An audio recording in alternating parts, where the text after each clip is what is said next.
So, Lewis, I have inside of my wallet a single folded playing card. Okay. And in a moment, I'm going to ask you to name a playing card out loud. But we're going to find this in an interesting way because, of course, as you know, with the words that I say, the actions that I make, I can probably influence your decision quite substantially. So we're going to discount that by getting you to do a little visualization. You will make all of the choices and you'll gradually whittle down the cards. Let's do it. So I want you to imagine that you walk into a casino. The doors swing open and it reveals a card table in front of you. A dealer is setting up for a game that you've never seen before. He's dealing out the cards into two piles, one of which contains the number cards, ace, 2, 3, 4, all the way up to 10. And the other pile contains all of the court cards, the jacks, queens, kings of clubs, hearts, spades and diamonds. Okay. You've got the opportunity to take one of these off the table. Which one would you like to take? The picture cards. The picture cards. So you take them off the table, you spread them in front of you, and you're going to reach out, take one with your other hand, and all the others are going to drop away. Which one would you like to take? The Jack of Diamonds. The Jack of Diamonds. So from an entire deck of cards, you went through this visualization, you decided to pick up the court cards, you decided to focus your attention on the Jack of Diamonds. No other cards exist. In the same way that no other cards exist inside of my wallet, except for one, the Jack of Diamonds. Nice. And at this point, you can even show the wallet empty. Do you believe in destiny? Probably not. I don't know, I think you can maybe change your own destiny with hard work, maybe. There's no way really to prove whether it exists or not. I mean, the most that you'll get is sort of a vague idea. Like if you were to see a virtuoso concert pianist, you might understand that his calling is to tickle those keys. But for the rest of us, it's pretty much impossible to know whether we're on the path we're supposed to be or not. Some people, though, do believe in destiny. They believe so much that they put all their money down on the roll of a dice or the deal of a card in a casino. Inside of my wallet, there's a single folded playing card. And in a moment, you're going to name a single playing card. But we're going to do this in an interesting way. So Raf, if I could ask you to close your eyes, and I want you to imagine seeing two giant doors in front of you. They swing open to reveal a glamorous room, a casino. You walk forward directly to a card table where a dealer is setting up for a game that you've never seen before.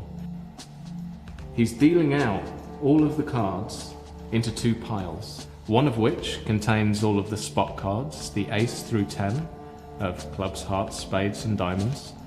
And in the other pile, of course, is all of the picture cards, the jacks, the queens, the kings of clubs, hearts, spades and diamonds. And you're going to get the opportunity to take one of these off the table. Either the picture cards or the number cards, it's up to you. Picture cards. The picture cards. I want you to spread those cards in front of you, and you'll notice there's two distinct colours there. There's red cards and there's black cards. Again, just choose which ones you want, either the red cards or the black cards. We'll go for the reds. Perfect. So you can throw the blacks over your shoulder, they no longer exist. So now, in your hands, you've just got the jack, queen and king of hearts and diamonds. Yep. This time you're going to eliminate two of these values. So you're going to eliminate all of the jacks, all of the queens, all of the kings. Choose any two. Queens and kings. We'll go for the queens and the jacks. The queens and the jacks are gone. So all you've got left is the king of hearts and the king of diamonds. You can open your eyes. As promised, inside here, one single folded playing card. You're going to make one final choice. Which card would you like to eliminate? Either the king of hearts or the king of diamonds. Let's eliminate the king of diamonds. So that would leave you with the king of hearts. Yeah. I did say it'd be almost impossible for you to get this. But perhaps destiny does exist after all. So, if I was to ask you if you believe in time travel, I imagine you'd say no. But it's not like it is in the films. You see, to me, real time travel is when you are clearing out stuff from your family home and you find an old box, and inside the box is an object or an item that you haven't seen or even thought about for years. And the moment you pick up that item, you're instantly transported back in time to another moment in your life. And suddenly your head fills with emotion and memories, and your heart just bursts with all of those same feelings again. And you relive the moment once again. And then after a time you fade and you come back to the present moment, only this time you feel different. Now those might just be memories, but what you're feeling is undeniably real. And this is also why some people keep little memory boxes, so they can store things from their life, so they can relive these moments again.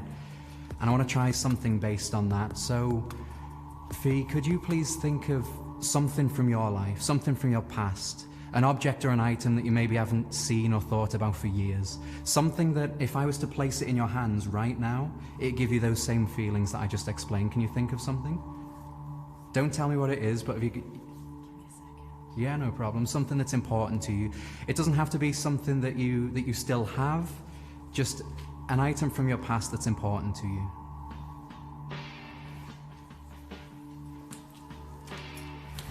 I'll just think of the first thing then. Yeah, that's perfect.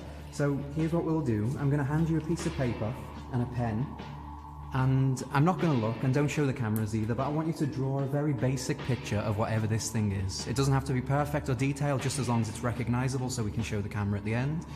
And when you've done your drawing, you can write underneath it if you want to. You can write what it is, but when you've done it, turn it over and we'll stick it back in there and we'll continue. All right? So I'll leave that with you along with the pen, and I won't look, and don't let anybody else see. I'm not a very good drawer, but I'll do it. Nobody is a worse artist than me, don't worry.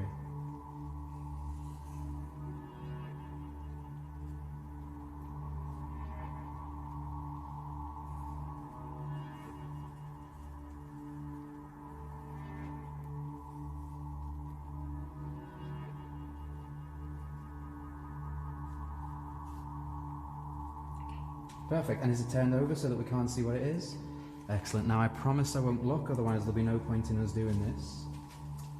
Perfect, and we'll stick it inside there. You see, this is going to represent the box.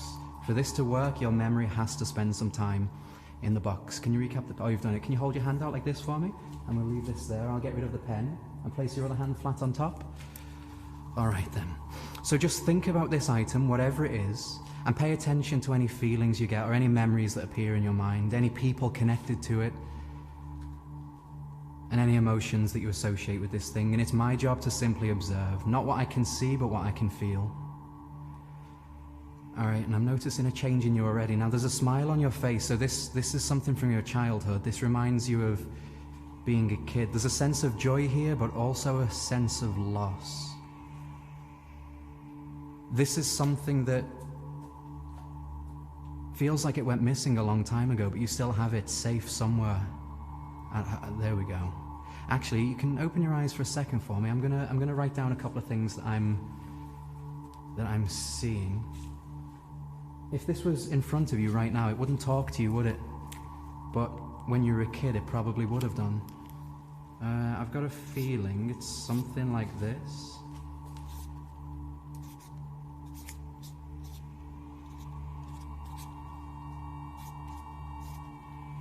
Okay. You have to forgive my terrible art skills.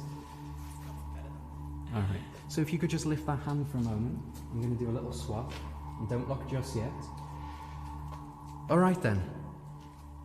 That's what I feel this is. Before you look at that, can you tell us all, what did you decide to put in the box? It was my Teddy Ruxpin Christmas present, and it spoke to you through a tape. Okay. Oh, so that makes sense. It spoke to you. All right. Excellent. And being honest, how do you feel now, as opposed to how you did before we even began? Do you feel those same emotions coming back? Yeah, straight back to childhood and happy memories, but no idea where it is now. Interesting. But you're still you're feeling it. And I think I know what's causing that. You see, a moment ago I asked you to think of something that I could place in your hands that would give you these feelings that you're experiencing right now. And you said your teddy bear. Take a look at my drawing. Much better than mine. And there we go. And I am curious as well, I do have to see. Let's have a little look. Oh, and there we go. I'm happy with that. And you can keep this and keep my drawing as well. And there's a new memory for the memory box. All right, thank you. Yeah, absolutely.